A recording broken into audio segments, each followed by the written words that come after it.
welcome to today's lecture. The title is Food, Clothing, Shelter Proofs, and I consider this to be the essentials at IISc. I'm Stanley Samuel, a graduating PhD student at CSA. I wanted to take this lecture offline as I have been doing that since 2018, 19, 22, but I'm not here. I thought I would take the lecture before leaving. So this is my research area. My research area is called formal methods. So the name formal essentially comes from formal proofs, right? Where the techniques that we have, that is, they're actually mathematically rigorous techniques for specification, development, analysis of software hardware systems. I mean, the point is there are proofs, and we call them formal proofs because we use solvers. We can use a theorem prover to actually get the proofs out. But that's not the point of today's talk. This is to just give you a background of my area. Oh, by the way, I'm currently here at Marktoberdorf attending a summer school for formal verification through which is on safety and security. It's a very nice, beautiful village here in Germany. It's sponsored by NATO and AWS. It's organized by Technical University of Munich. This is what I've been up to the last 10 days. This is like the Walt Disney castle. If you know what Walt Disney is, right? Inspired by this particular castle. Here we're doing bouldering. These are some other castles. We are at the Austrian Alps. This is a summer school, which is a very prestigious summer school, where we have some amazing lecturers, right? Here you have, you can see Corina, who's a scientist at NASA Ames. You have the director of Amazon, Byron Cook, who's also a formal methods guy, in fact. He leads the formal method group at Amazon. So it's been a really good 10 days. Today is my last day of the summer school. And I guess it's the right time to take that lecture as well. So long story short, yeah, do proofs well, do a PhD, travel the world. So now that's motivating enough to learn proofs. Let's move ahead. So I'm sure you guys must have already looked into these kind of proofs already. Let me just go through this quickly. So this is three-set to independent set reduction proof. The claim that you want to prove is that a three-set problem instance with k clauses is satisfiable if and only if there exists an independent set of size k, at least k in the graph that we constructed. Then you do the proof, the only if case, we assume that the problem is satisfiable. Then you go about this, we imply that the clause has at least one satisfying assignment, due to which you know that the size of the set is at least k. The claim is that the set must be independent, right? So assume not. Oh, can you hear me? Can you see me? Yeah, you can see me, right? Okay. Yeah, so assume not. Then there's a case where these two nodes are connected by an edge, but it's not possible by construction, contradiction, the assumption is false, or set is independent. Let's do the other direction. Conversely, assume there exists an independent set of size k, and so on. By now, you must observe that these just look like text to you if you're not really used to proofs. They're not really intuitive in the sense. And don't worry, I was just scaring you guys. This is not how the lecture is going to be. But the point I'm trying to make is that you may encounter such proofs in your course. And how do you go about it? What does this if case mean? What does the only if case mean? What is conversely? What is a contradiction here? What is an assumption, right? What do these things even mean? So we will try to go down into the bare fundamental principles, and we will see how to understand proofs from the bottom up, right? Now, why should you even care about this talk, right? Because we know that proving mathematical statements in general is hard. Right? You may or may not have been rigorous while trying to understand these proofs or proving theorems before. But in IISc, you'll realize that professors will assume that you know the obvious, right? Nobody's going to prove theorems from scratch in a step-by-step manner, for example. I don't know, you may have already realized this by now. You may hear statements like this, as I just showed you, let's prove this direction. The proof of the reverse direction is easy to see. This is a weak argument, assumptions need to be strengthened, and so on. This may leave you confused, right?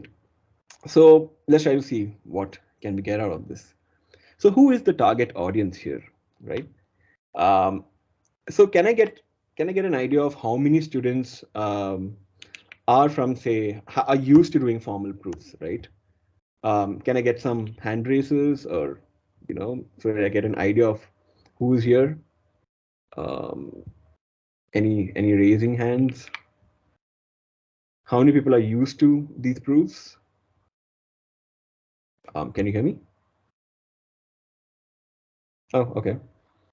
Okay, I assume that nobody's used to formal proofs, right? Okay, let me just go ahead and move ahead, right? So if you're a student who credits, say, mathematical rigorous courses at IIScs, right, such as, say, algorithms, crypto, Boole theory courses, or essentially you want to improve your reasoning or thinking skills in general, right? I strongly contend that logic is a life skill more than academic, right? You would have better communication, you would streamline thought process. I mean, you could actually build a business, right? You'd be better at negotiation, selling, marketing yourself. If you're given GRE, you would know that logic plays a very important part in forming arguments. You could even become a lawyer if your logical strength, logical analysis skills are good. I think the main thing is this: it's a reduced likelihood of you falling into any kind of propaganda. Anyway, I'll come to that later. So, who are the types of students who join CS at IISc? So, according to me, there are three types of students. One, students who crack GATE without a rigorous math background. And there are many of us here who come from, say, tier 3 institutes who crack GATE. And, for cracking GATE, you really don't need to understand proofs. If you've done that, that's great. Other than that, I don't think so. The second type of students are the ones who crack GATE with, say, a rigorous math background, right? You may have a bachelor's of math engineering from some renowned institution. You may be a serial math Olympiad winner. You may be a child prodigy. So for you guys, please forgive me. I'm going to be very simple. I'll start from the bottom up here. The type 3 students are students who come into academia after a long break. Um, you guys may be from Army, Navy, Air Force personnel. Suddenly you're put into academia after a long break and you realize you're out of touch, especially with reasoning or doing proofs, right? From the bottom up. So the idea is to, second, yeah. So the idea is to, yeah. So the idea is to tackle students of type 1 and 3 primarily in this lecture, right? We'll be looking at something known as informal proofs. In the second lecture, I'm not sure if we should do this. I have a recording already. Maybe I could just give you the recording later on. If you have time, if you want, we could do the second lecture as well. We would look into formal proofs, but that's not the point of today's lecture. We'll be looking into informal proofs, which I'll come to in the next session. So just ask yourself these questions, right? Even if you have actually done proofs, do you really understand what actually a proof is by definition? Is the structure of a proof crystal clear in your minds? Given a statement to prove, do you really know the simplest or universally accepted right tools and techniques to use? Because proving a theorem can be hard, right? Not knowing what techniques to use can even be deadlier. So the avoiding the latter case is what we'll be looking into today. So okay, now I want things to be a bit more interactive. Can someone tell me if this statement is true? Let's take a simple argument in English, right? So a statement can be true or false, right? So I'm saying that if it rains, you will become wet.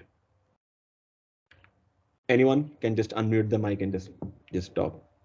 Feel free. Do you think this is a true statement? Could it be false?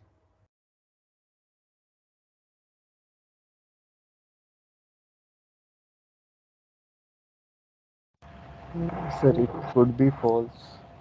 Why? Anything that comes to your mind that can disprove this? Yes, sir. If I am wet and it doesn't rain, so if it didn't rain, so this statement become false. No, so this would be false if the hypothesis is true that it rains, but this becomes false for some reason, right? I mean, even if it rains, you're not really wet. Can this case occur? You might have an umbrella. Exactly, right? I mean, or I could just be at home, for example, right? What if you're at home? Say, this is a counter example, right? So, okay, fair enough. That's a valid counter example.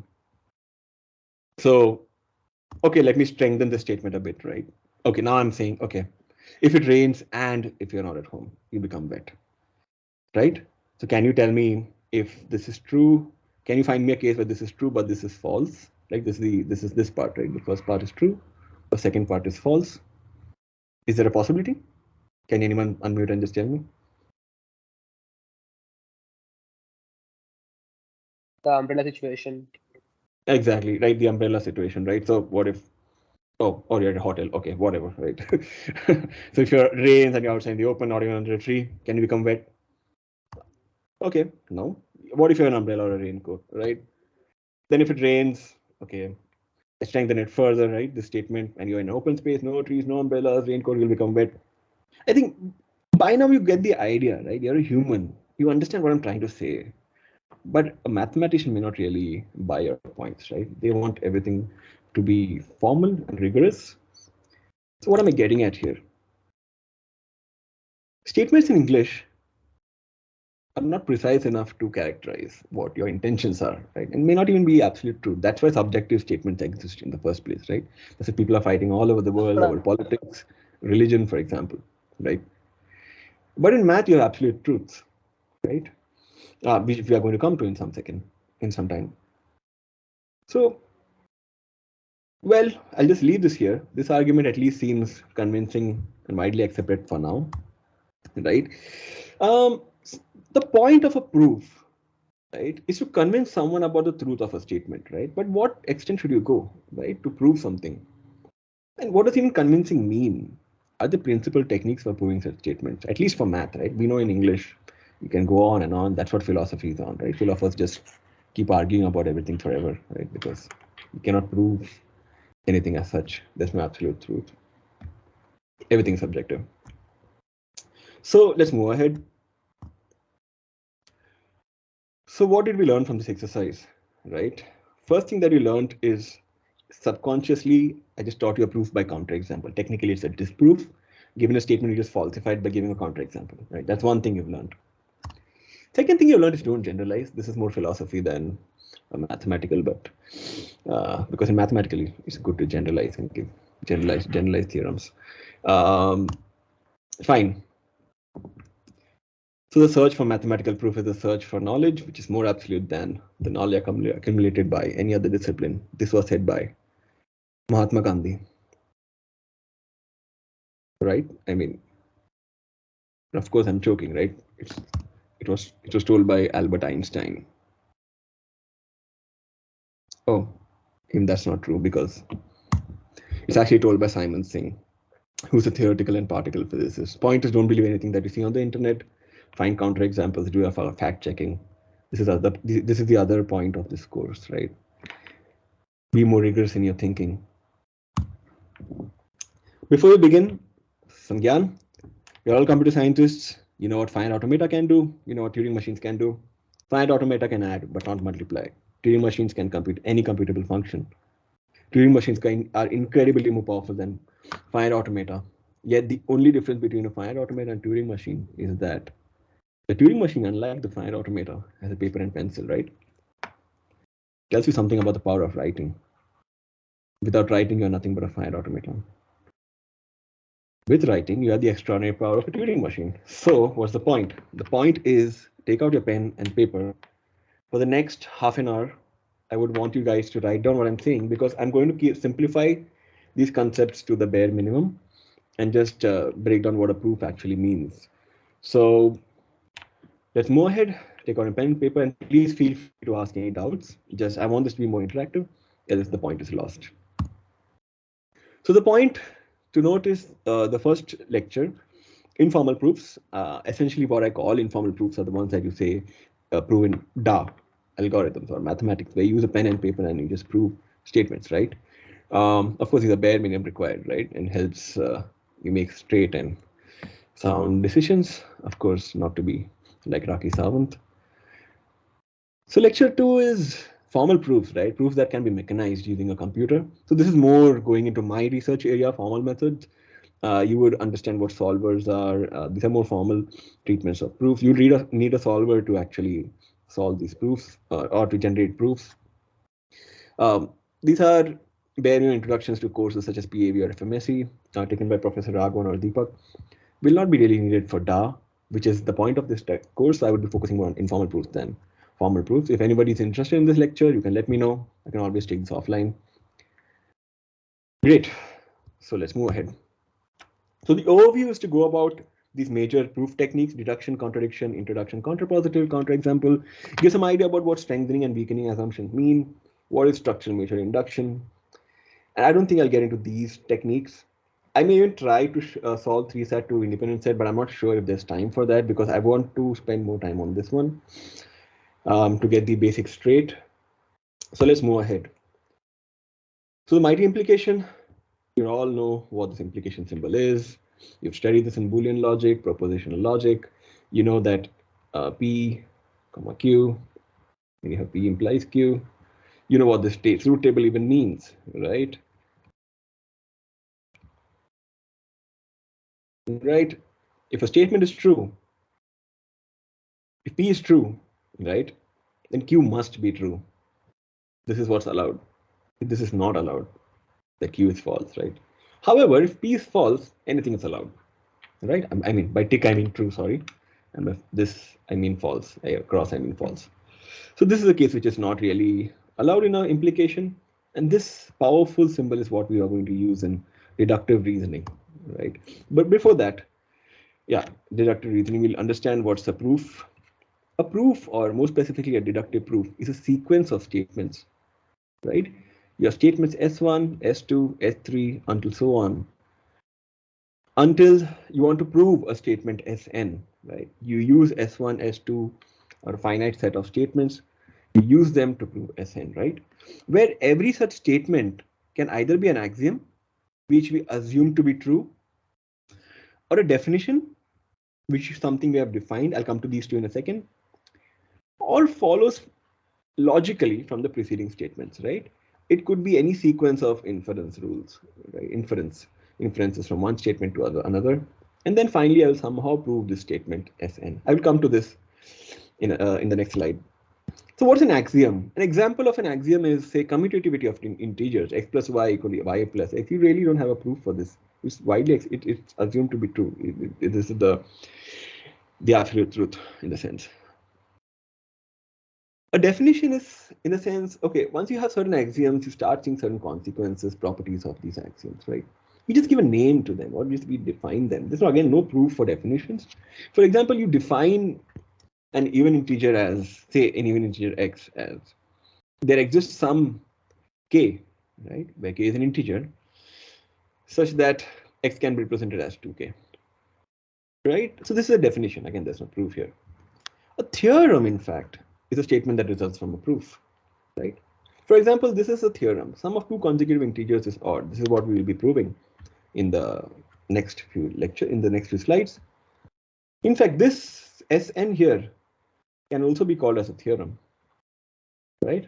Because it kind of logically infers from a lot of statements, right? This could be an axiom, this could be a definition, S3 could be some other theorem that we've already proven, right? We could use many such statements to reach a final theorem. And then we say, hey, this is a new theorem which we can use for proving other theorems. Great. So now that we know what an axiom, definition, and theorem is, let's move ahead. Let's begin.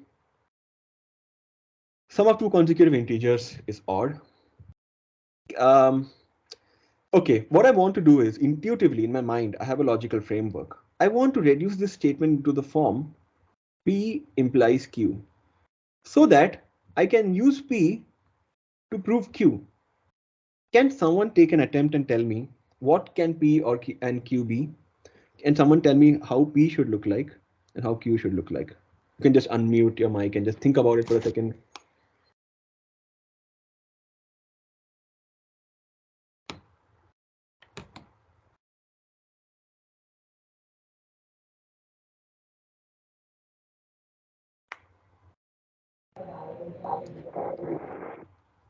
Let an integer be n and its consecutive integer be n plus 1. Okay, is that P or Q? That's P, and we just their Okay, sum. great. I think the sum of two of them will be P. The sum of two integers, right? Yeah, two consecutive integers, n and n plus 1. Yeah. Okay, let me say, assume let me say assume S is equal to say n plus 1, right? Can I see this? Let's say sum. S is a sum, and n is integer 1, n plus 1 is integer 2. Can I see this, everyone? I think it seems fair, right? We can assume this. What do we want to prove?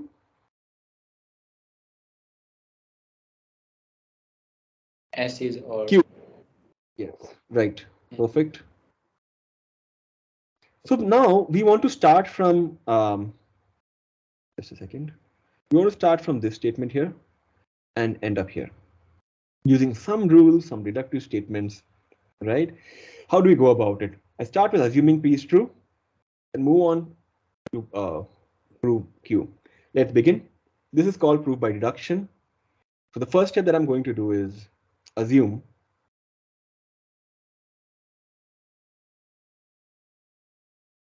the sum, right, is equal to n plus 1. Everyone is clear so far?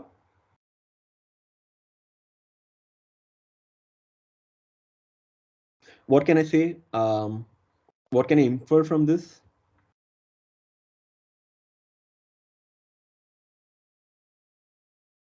This is I mean I've just used a simple law of arithmetic. By the way, the point is always when you're writing proof, think of writing every inference rule that you've used, right? That's very important according to me. Every inference rule that you make, there is a reason for that, right? What can I infer from this? Anyone? The hint is in the previous slide. I mean, you just think about it.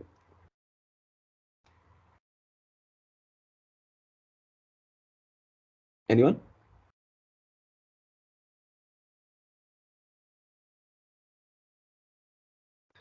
By looking at the statement, can I say sum is odd directly? Or do I need more steps in the proof? And if I can, We need to also assert that n is an integer. right. So you assume that here actually. I'm not assume. Let's say sum is equal to n, where n is an integer, right? Yeah, you're right. You're right. We should assume everything is more complete. Feel free to have the discussion ongoing, right? Fine. N is an integer. Yeah, sum. What about this? After this, what do I do? What do you think I should do?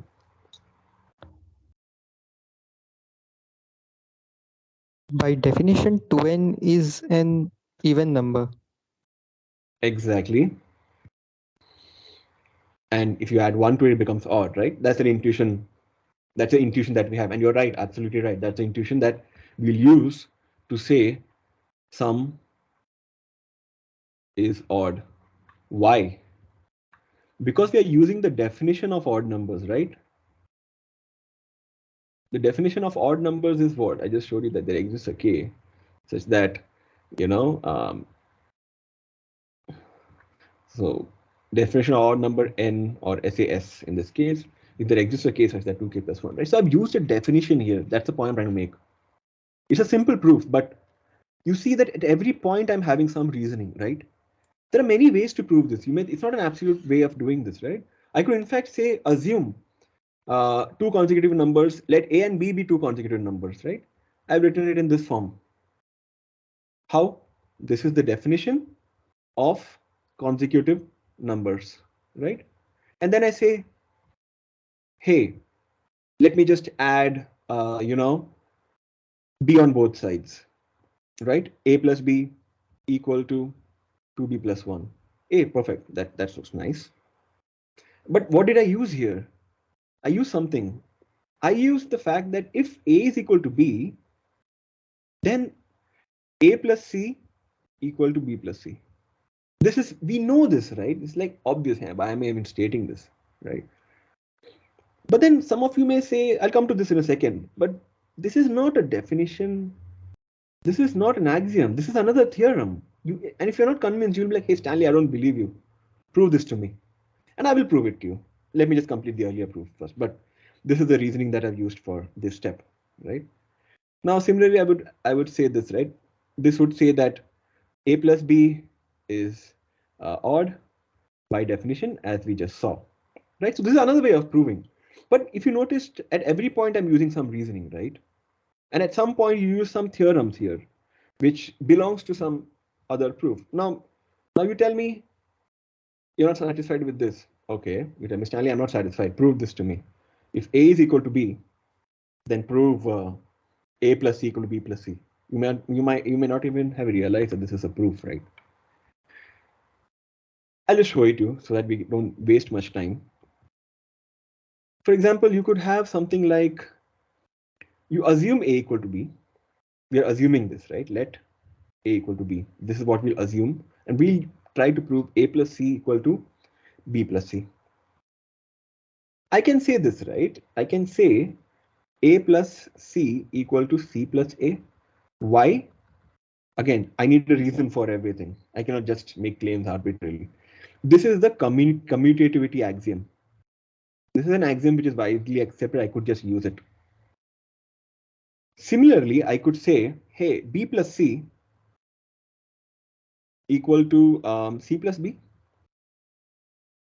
Again, by these two rules, right?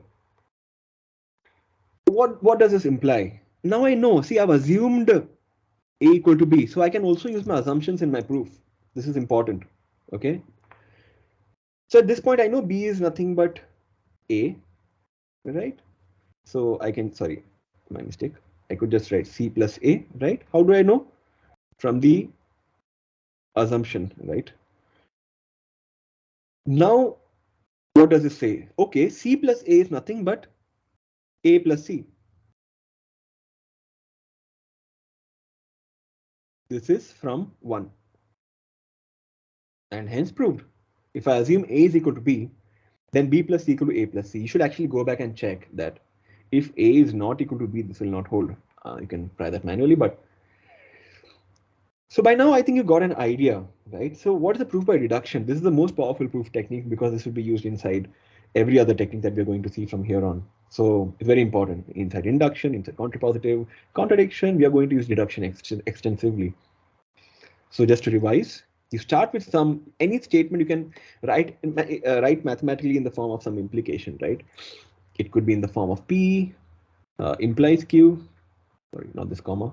It could be some P and Q and R implies S, where you can use, say, these 3 assumptions to prove S. Right? It could be in any form, but you should, like in this case, I used technically 2 assumptions, right? I could say this is P and this is Q. Sum is n equal to n plus 1. Q, I would say n is an integer, right? It could be anything. I'm using certain assumptions to prove certain statements. And then at every point, when I'm going to the next implication or the inference, I'm using some rules, some existing either theorems or existing axioms, right? Or assumptions that we have used in the proof to somehow get to the final result, right? And at some point, if you're not satisfied by whatever theorem I have, you can tell me and I would just go and prove that for you. Everything clear so far? Any doubts so far? It's very important that you can ask me within a minute.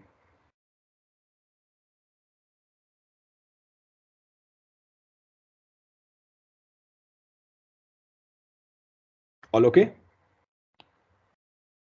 Okay, I assume yes. So then we move on to the next proof, right? By contrapositive. So what does this, what is contrapositive? I think we're all aware, right? So we know what P and Q are from the previous statement, right? So P is that sum is A plus B, Q is that A plus B, or the sum is odd. So if I take the converse, what do I get? Q implies P. If I take the inverse of this statement here, I would get negation Q implies negation P. And this statement is essentially the contrapositive of the first statement, right? So this negation Q implies negation P, the contrapositive of the statement. Sometimes it may be easier to just prove the contrapositive because they are both equivalent, by the way. P implies Q, negation Q implies negation P are both one and the same. So if you want to prove P implies Q, you could also rather prove negation Q implies negation P, right? So let's start with negation Q. right? Now, what do you want to prove? We want to prove, assume, say S is not odd, right? That's what we want to prove, right? That is negation Q.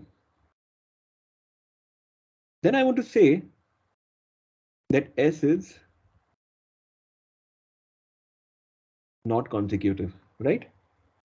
So this is how we would go about it. Now that you have some idea, do you want me to walk through it? Can someone tell me and think about it for the proof? Let me start with the proof. Let me start with sum is not odd, right? So I would say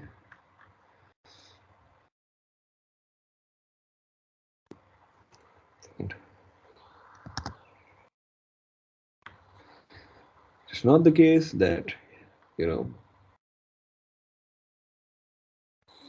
there exists. How would you go about this? Can someone tell me this? Or in a very can you give me the intuition first? Somebody?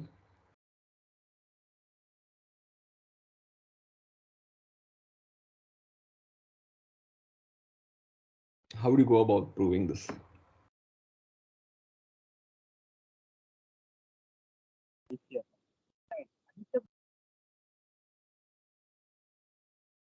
Hello?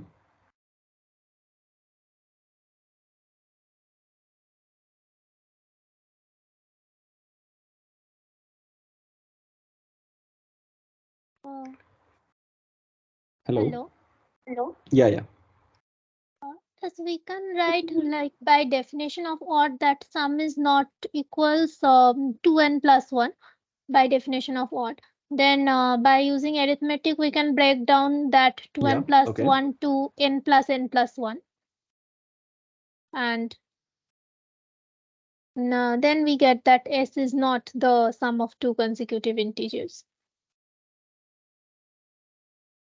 Yep. This is one way of looking at that, right? The most simple and intuitive argument of that. I think we all agree with that, right? Anyone has any problem? So this comes from the definition, as we know. This is just some arithmetic. And then with this, we know that S is not consecutive. Anyone has a problem? Do you think there's a flaw in this proof?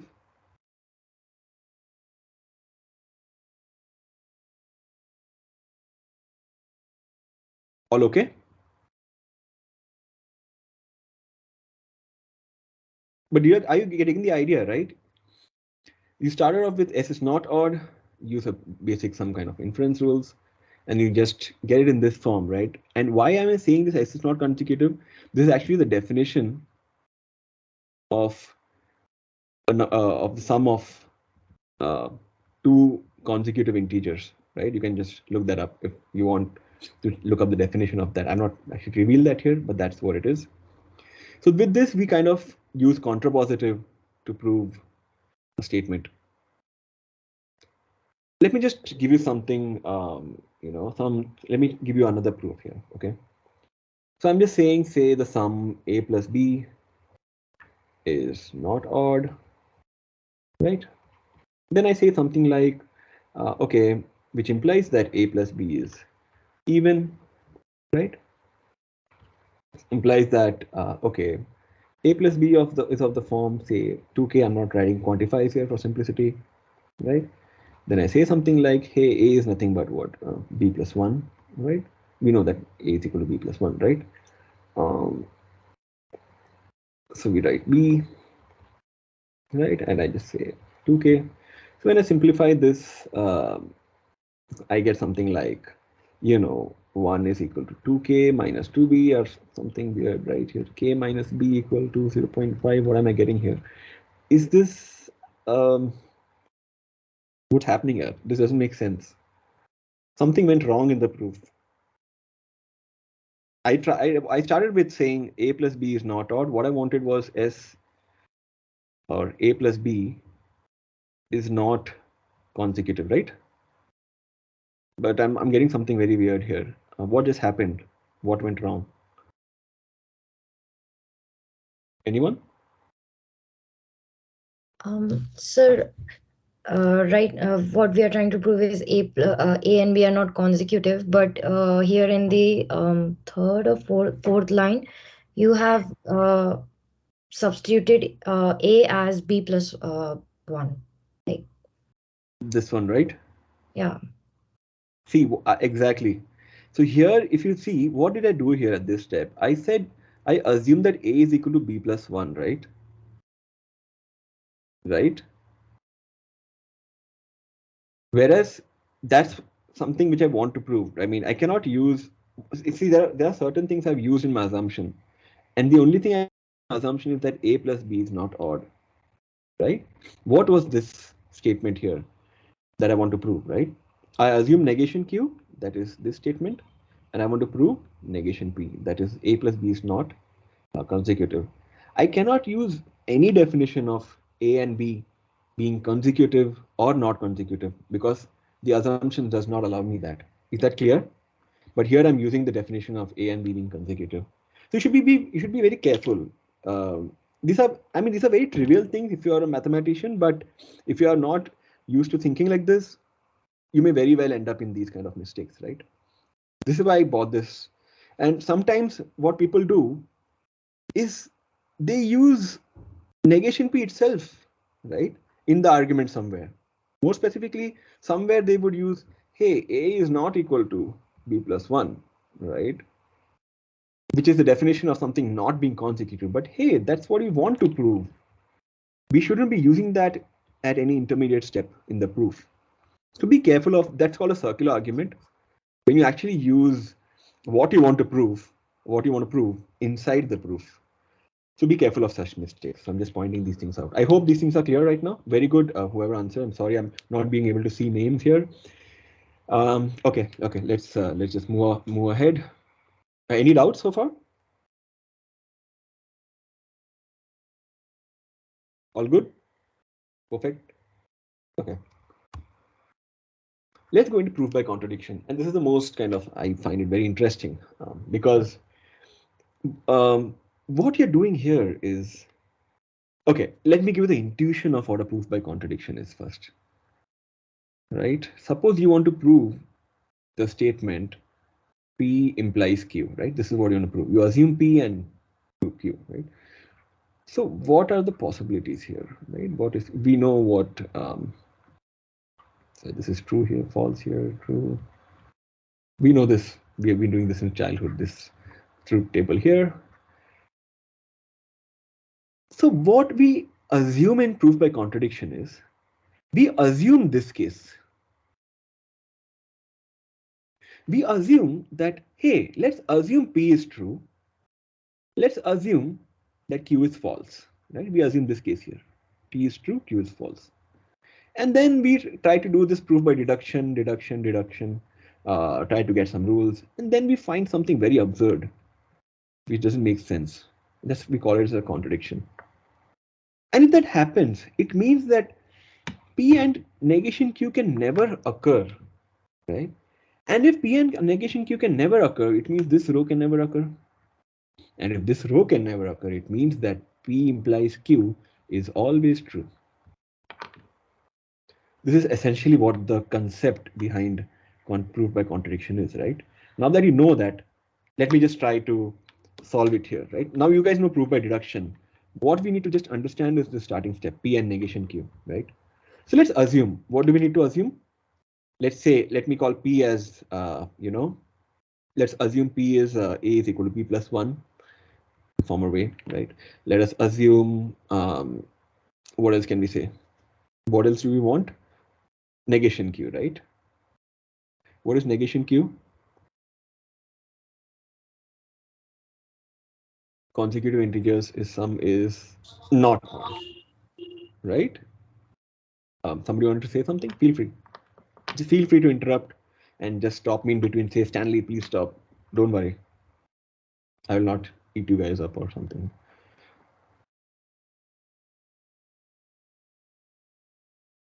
Right. So this is nothing but I could just write in this form, right? I mean, I know I'm using a very more form. I'm becoming a bit more formal here. Right. What am I saying here is, that the two consecutive integers is not, or I'm saying this not the case that there exists a k, right? Such that a plus b is,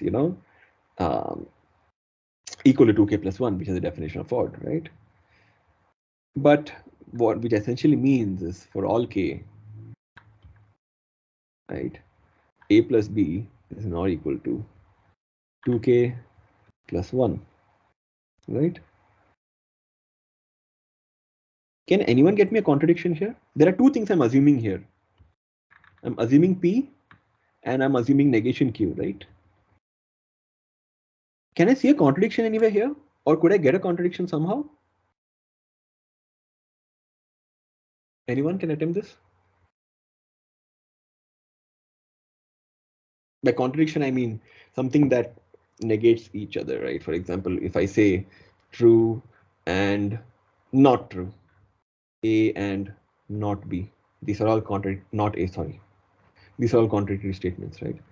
True and we can yeah. put the value of 1 into the equation 2, like A equals to B plus 1 in the second Okay. equation. Yeah, okay, good. So, which implies, what did I say? What you said? Put the value of A, right? B plus 1, correct?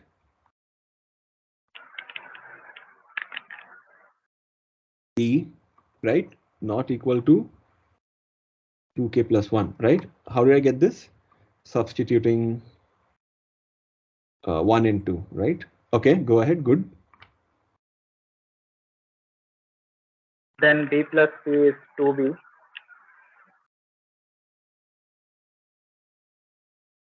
So we got 2B plus 1 not equals to 2k plus 1.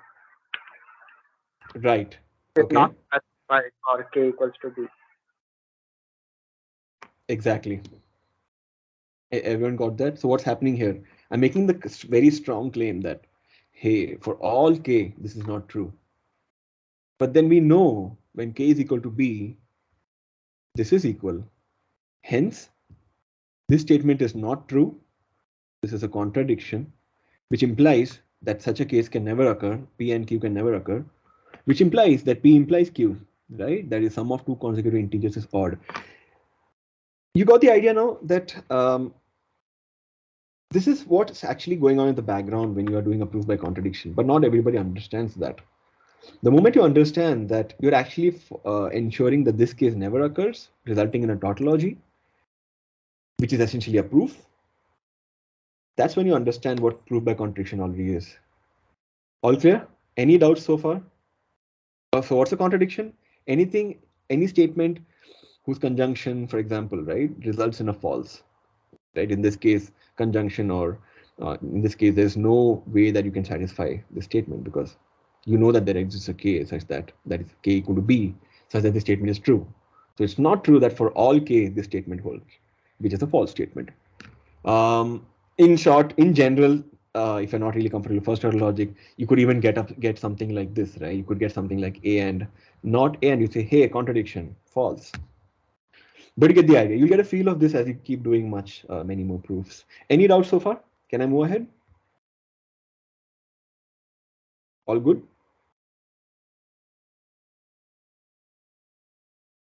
Okay, let me move ahead.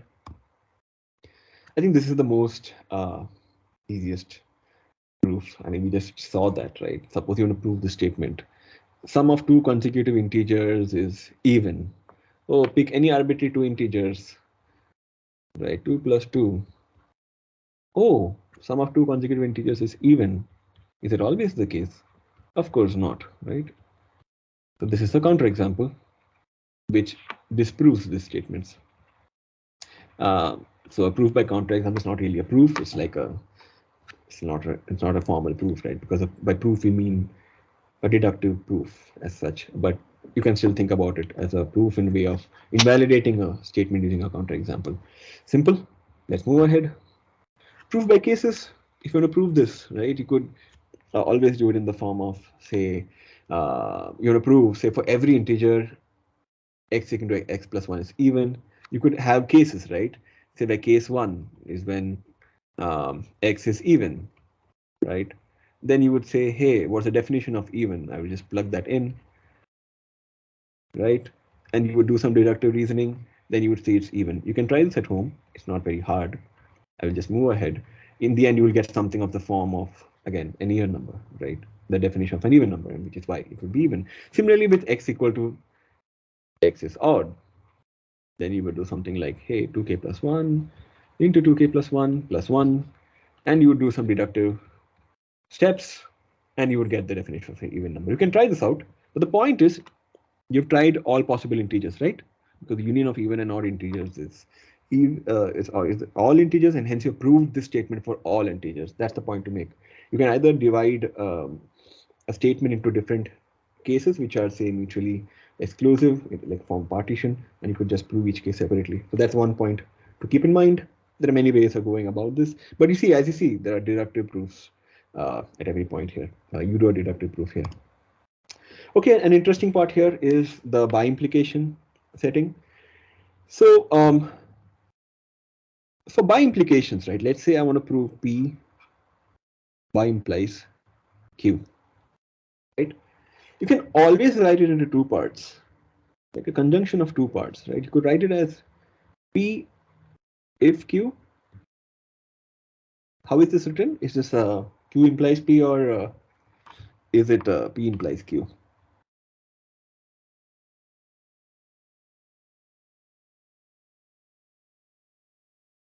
Anyone?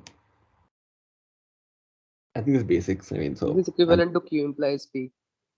perfect. So this is nothing but Q implies P here, right? Can someone tell me how to draw it as a Venn diagram? How would it look like?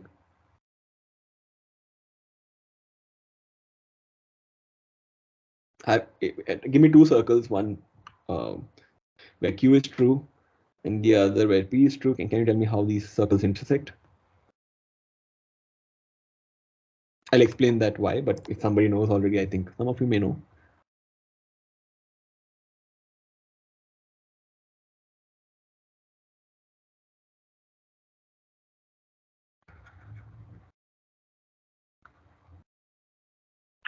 We can draw a circle for P. Okay. And the circle for Q must be inside it. Great. So let me just explain that, what you said, for those who did not get it. And it's fine to not know. So what he said is, if I'm to write Q implies P, this is Q here, this is P here. If I have to write Q implies P, right? What this means is that whenever Q is true, right? Firstly, whenever I'm drawing the set of valid models here, right? I only consider what is allowed. What is allowed is 1, 2, and 3, right? So if Q is true, P must be true, right? So if Q is true, is P false inside the circle? Inside the circle, P is true, right? By the way, anything in, oh, sorry, I did not explain what a circle is. Anything in any satisfying assignment inside the circle is true. Anything outside is false. That's the meaning of these circles. So Q is true inside this circle. P is true inside this circle, right? So inside this circle, if Q is true, we know that P is always true, right? Which kind of takes care of this case, the first case. But if Q is false, that is this region outside, right? Q is false in all these cases, right? P can be true or P can be false, which takes care of these two cases. Done? This is what this Venn diagram actually means for Q implies P, right? And a by implication is a combination of two things. It's a conjunction of P if Q and P only if Q, right? Which is as good as saying the other situation. Let me give you more intuition about this. When I say P is true only if Q is true, it's as good as saying if Q is false, then P has to be false. That means, now let's come back to the circle, right? This was Q implies P. The moment I add P implies Q or negation Q implies negation P, that is when Q is false, right? Q must be false. Can someone tell me what would happen to these two circles here?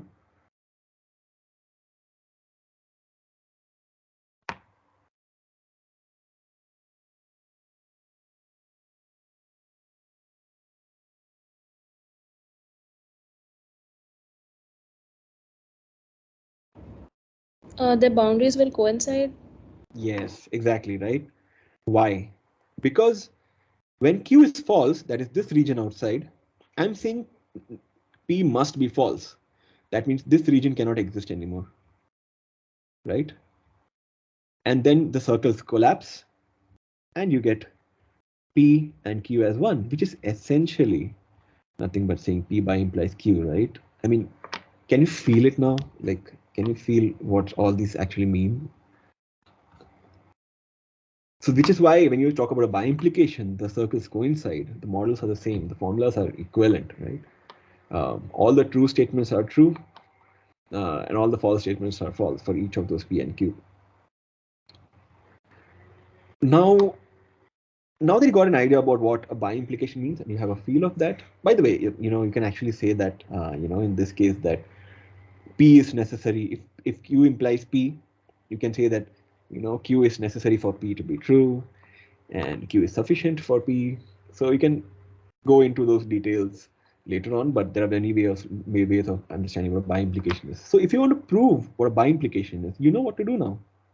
You just have to prove statements 1 and statements 2. And you know how to prove statement 1 using either deduction, contradiction, contrapositive, whatever you want to use, right? Similarly, you do the same for statement 2. If both you prove using separate techniques, right, and you're done. And this is what is called the if case, right? I mean, whenever you're doing a theorem in DA, you're like, hey, let's solve the if case, let's solve the only if case, forward direction, backward direction. So this is how you do a case-by-case proof of a by implication. All clear? Everything is built on deduction. Fine. What does strengthening and weakening an assumption mean? Okay, let me just try to give some simple examples to give you a feel of what strengthening and weakening means. So for example, let me give you a formula in first order logic without quantifiers. Actually, the theory is linear integer arithmetic for those who know, but let me just keep it simple.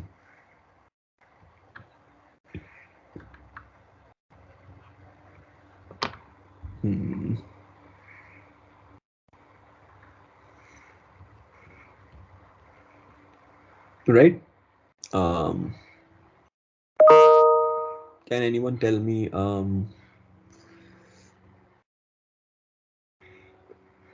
how does the Venn diagram for this looks like? Where I'm actually simplifying a lot of things. I'm not getting into proof theory and model theory and stuff, but just so that everyone is on the same page. Can you draw me two circles in terms of numbers that are the valuations of x, that is from 0, 1, 2, 3, 4, 5, and tell me if it's a subset or a superset? Anyone? Right? So what makes this formula true? All the numbers, this is a p, right? X greater than equal to 5. So can I say 5, 6, 7, all the valuations of x that are 5, 6, 7, they all satisfy this formula, right? Similarly here, x greater than equal to 0, 0, 1, 2, which also includes 5, 6, 7. So can you see a subset or a superset relation? Yeah. So I could write something like this, right? The formula x greater than 5 equal to 5 is essentially a subset of, I mean, obviously all the models or all the valuations satisfied by x greater than 5 is a subset of x greater than equal to 0.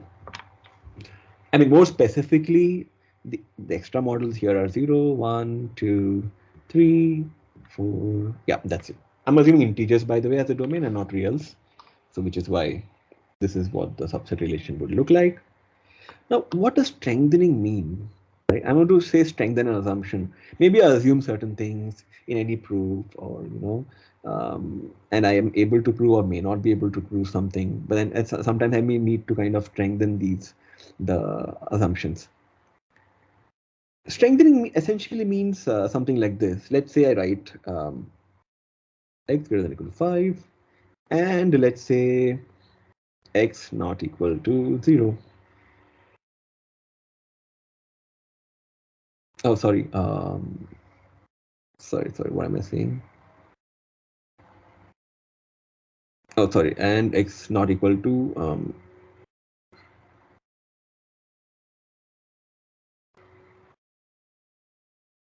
sorry, I cannot write this. It will be a false.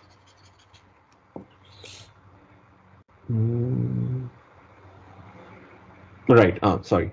So what if I write something like x greater than or equal to 5 and x not equal to 5, right?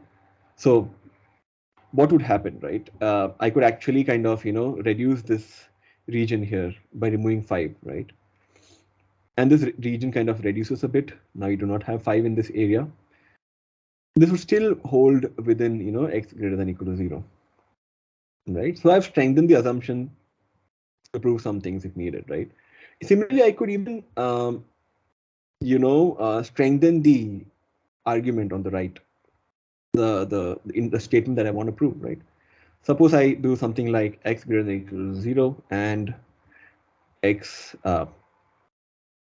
not equal to 0, 1, 2, 3, right? Let's say. So what would happen? Can you imagine the outer circle shrinking a bit? And now you just have 4 in this set here, right? And now the statement is true. It's still true actually, because x greater than or equal to 5 and x not equal to 5 implies this. But at some point, if the circles go even deeper, right? If I say x not equal to 3, 4, and 5 and 6, now the outer circle goes within the inner circle, right? If you can imagine that a bit, the outer circle goes in, because I'm reducing the model, I'm strengthening the outer circle to the point that it goes below the inner circle, right? And this proof will not hold. So what I'm trying to say is that at some point, whenever you're trying to prove certain cases, you may see cases where you are trying to strengthen or weaken certain arguments, either the hypothesis or the statement that you want to prove, so that the proof goes through. If you strengthen the RHS too much, the statement may not be able to prove. If you weaken the LHS a lot, by weaken I mean instead of and, I just say an or, right? And I add 6, 7, 8, 9, 10, or whatever. Or sorry, I add say -1, 0, 1, 2, 3, 4, 5, right? Then this circle goes over the RHS, right? And we weaken to the point where I'm not able to prove this anymore. I'm just giving an example of strengthening and weakening so that you're not confused when theoreticians talk about it. But this is essentially what it is. But I think I made a mess out of it. So feel free to contact me if you have some more doubts. I would really prefer to have an offline lecture where I could actually see what you guys are thinking, but I guess it's not very convenient right now. I think the last thing that I want to talk about is proof by induction. Regarding induction, what we want to do is we want to prove a statement n about actually for all integers n, for all true for all integers n, right? There are two kinds of induction, weak as well as strong. I won't be talking about strong in this lecture. For weak induction, you have the cases where you have say s. What you essentially try to do is you try to say that some base case holds say s of 0, right? And then you try to say that for all n, you try to prove that if s of n is true, then s of n plus 1 is true. And these two in conjunction, right? If these two are true, then it implies that for all n, s of n is true, which is exactly what I want to prove here, right?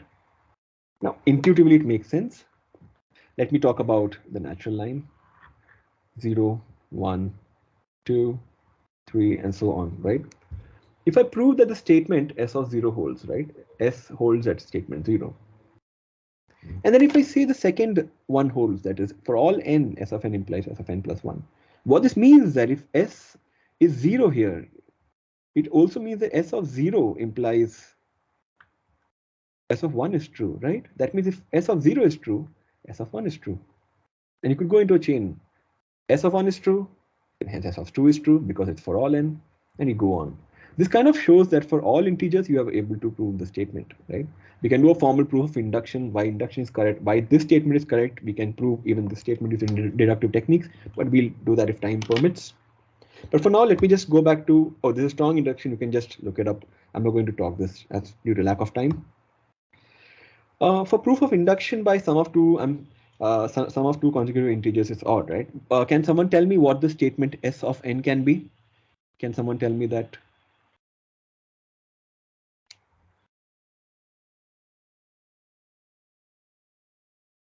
So this is what I want to prove, right? So to prove for all n, s of n. But what is s of n? Anyone? How could I write this statement as s of n? N plus 1. Yes, right.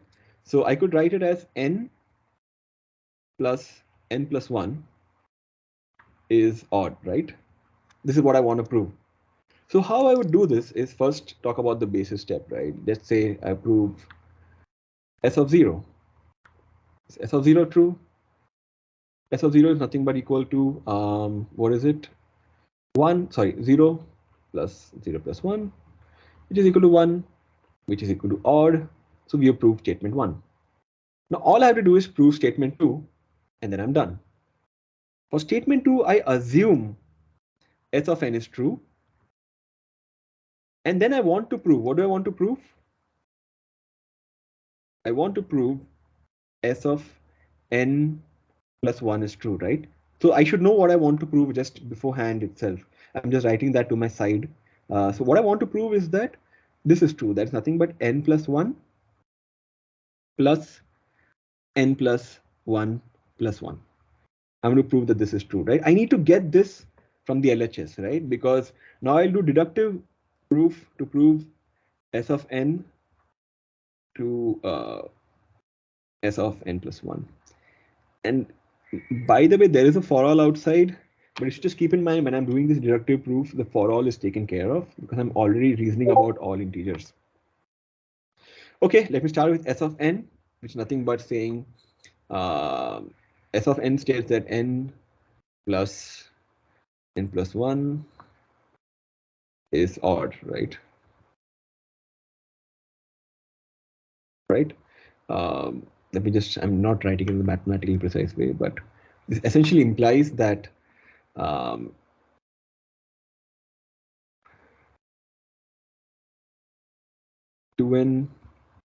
plus 1 is equal to of the form, say 2k plus 1, right?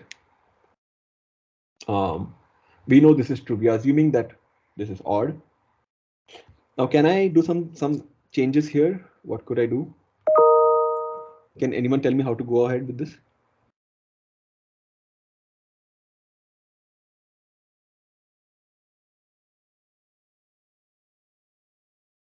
We can take the statement that we want to prove. Yeah. Written, right. And then try to find 2k plus 1 in it. I mean, 2n plus 1 and something extra. Yeah. So yeah, how do you go about it, right? You look at the RHS. There's a hint is on the RHS. I want the RHS somewhere here, right? So I can prove it. How do I do that?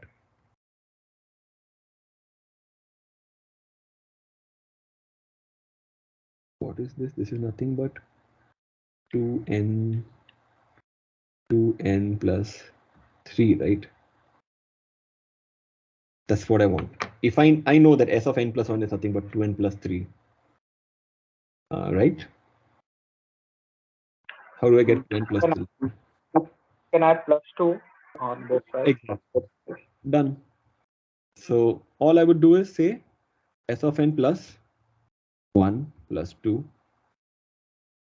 Similarly here, you can say 2k plus 1 plus 2, right? I think from here you can take it forward, right? You can see the RHS is also odd, LHS is also odd, and which kind of implies that S of n plus, I don't know what's happening here, S of n plus 1 is also true, right? I just proved this. And if I prove this step, this also implies that for all n, S of n is true, and I don't really need to go and show that because I proved 1 and 2 separately. I hope it's clear. So just all I'm saying is that whenever you're proving something, keep in mind what you want to prove. See, I wanted 2n plus 3 somewhere here because I knew that's what I would want to prove that S of n plus 1 is true. And I've just done that. So this is how proof of induction works as well. Actually, time is a bit less. There's a proof of why induction is correct. I wanted to do this proof, but maybe let's see. Right now I don't have time, but maybe after some, maybe let me know if you guys want another lecture. If you guys want another lecture, I could cover up whatever I missed in this lecture. There's even structural induction, which is over a recursively defined structure, which is, I don't know if I'll have time to cover it right now. There's even mutual induction. So there are some parts left, right? Proof by induction, structural induction. Mutual induction I won't be teaching. It's the case where you want to prove, multiple statements instead of just one statement, right? Instead of proving, say, S of n, which I just showed you, you want to prove multiple, inductive statements, which you can check Ullmann Theory of Computation, Chapter 1. Speaking of Ullmann, here's me with Ullmann. I got my Automata Theory book signed by him after 11 years. Just a very happy moment. He came to IISc last month. Yeah, what I want to show you is this thing here. Can someone tell me what's the problem with this proof here? Anyone?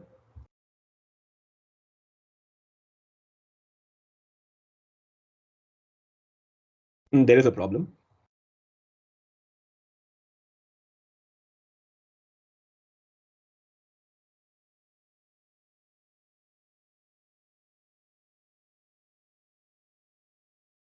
At the last stage where we are cancelling factors from both sides, Yes. we need to assume that's not equal to 0. That's one. Yes. So the point here is you assumed, right? So how did you start? You started assuming A is equal to B. Till now, this is fine. Hey, okay, you multiply by A, fine. You add A square on both sides. Okay, fine, no problem. Then you just get the addition, fine, no problem. You subtract 2AB on both sides. Okay, that is still allowed. And you get this form, that is still allowed. But now there's a problem here, right? Oh, this is also allowed, by the way, this is also allowed. But here what I'm doing is I'm cancelling out A square minus AB, A square minus AB. How do I cancel it out? I have to divide it first, right? I'm essentially doing something like this.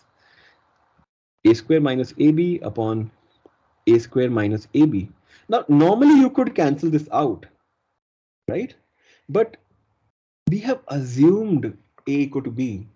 That is the very reason why we reached it in the first place, right? And if A is equal to B, the denominator becomes 0. So you cannot just cancel this out because the denominator is actually 0 because of the assumption that we made. And this is a wrong proof, right? So be careful about such things. Then you may wonder about proofs from childhood. Where do they even come in? Oh, prove the identity cot theta about cosec theta equal to cos theta. Then generally what you do is you start with the LHS and then, or you start with the RHS, right? But then if you start with the LHS and move to the RHS, we say we are done, right? We never proved RHS to LHS. Why? The reason is whenever you start with such statements, right? They are equivalences, right? You start with cot theta, cosec theta, equivalent to, then you do something, the next step. This is not an implication, right? I mean, it's not a one-way direction that we're proving here. It's an equivalence. So you get both directions for free when you're actually doing these kind of proofs, and which is why you don't have to really go, solve one direction at a time. Unlike, say, a bioimplication, right? Assume, yeah, this even works for bioimplication, by the way. If you're going from statement SN S1 to S2, and if it's a bioimplication, then it's fine. You don't need to just solve both directions, right? Because you're getting both directions for free at once. So keep these things in mind as well, all right? If the statement you're proving, if it's a by implication or an implication, these are the other things to keep in mind. I think this gives me a good overview of the proofs. These are all the proofs that we've seen so far. I'm not going to teach this right now. If you need, I can take another lecture. But yeah, the reduction construction is here. If you really want to understand it in a very simple way, from bare minimum, using the techniques that we saw, I'm more than happy to take another lecture. Yeah, the conclusion. The conclusion is that proving is an art, right? No big definition to use when, as we saw, identify properties about an algorithm before moving forward. For example, an n node tree can have exactly n minus 1 edges. These things are known in your mind. You can use them to prove certain properties or theorems. Understand definitions, right?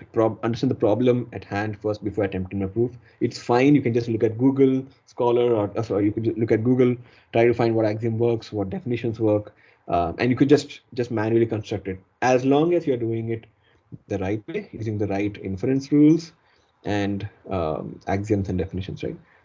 Main thing is practice. You should write and let your thoughts flow. As you may have seen, there are many ways to solve a problem. I just think about it and see what's the next way, what's the most intuitive thing that makes sense to me. There are many ways to do a proof, and there's not one absolute truth, which is why professors know that when you're writing your assignments, do not copy, because it's very possible to get multiple proofs for a single theorem that you want to prove, or an algorithm's correctness.